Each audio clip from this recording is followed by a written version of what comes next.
Babylone, voici le nom d'une plateforme de microcrédit en ligne, le premier site européen de prêt solidaire. Eh bien, le gouvernement princier, en partenariat avec Babylone, lance un défi à tous les membres de l'administration disposant d'une adresse mail se terminant par @gouv.mc. Une réunion d'information s'est tenue en présence de la direction de la coopération internationale, initiatrice du projet, et d'Arnaud Poissonnier, président fondateur de Babylone. Plus d'une quarantaine de services du gouvernement princier avaient désigné un référent pour présenter à l'ensemble des membres de l'administration ce défi solidaire. Le principe est simple.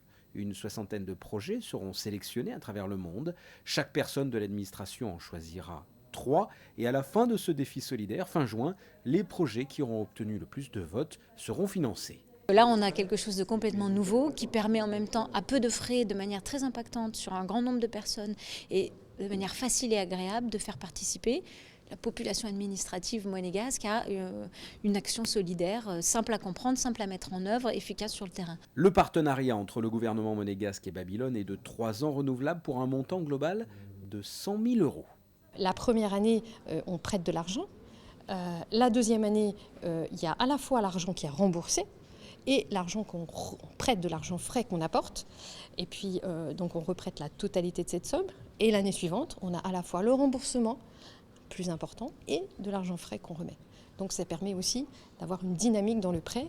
Et finalement, les micro-entrepreneurs au bout de la chaîne à qui on prête de l'argent ont la satisfaction de rembourser cet argent. D'ailleurs, les taux de remboursement sont extrêmement élevés. Et là, aujourd'hui, ils sont de 100%, en tout cas avec notre partenaire Babylone. Donc on sait que et les gens ont à cœur de rembourser.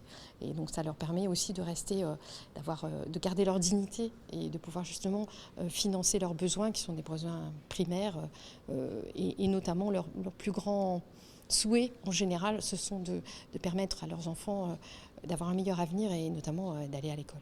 Depuis 8 ans, 40 000 Babyloniens ont déjà parrainé près de 28 000 projets pour un montant global de 13 millions d'euros dans plus de 20 pays. Le premier projet qu'on a financé sur Babylone, je l'aime beaucoup parce qu'il m'a évidemment beaucoup touché il y a bientôt 8 ans. C'était Balam A, HA accent circonflexe, qui est à Phnom Penh, donc dans les faubourgs au Cambodge.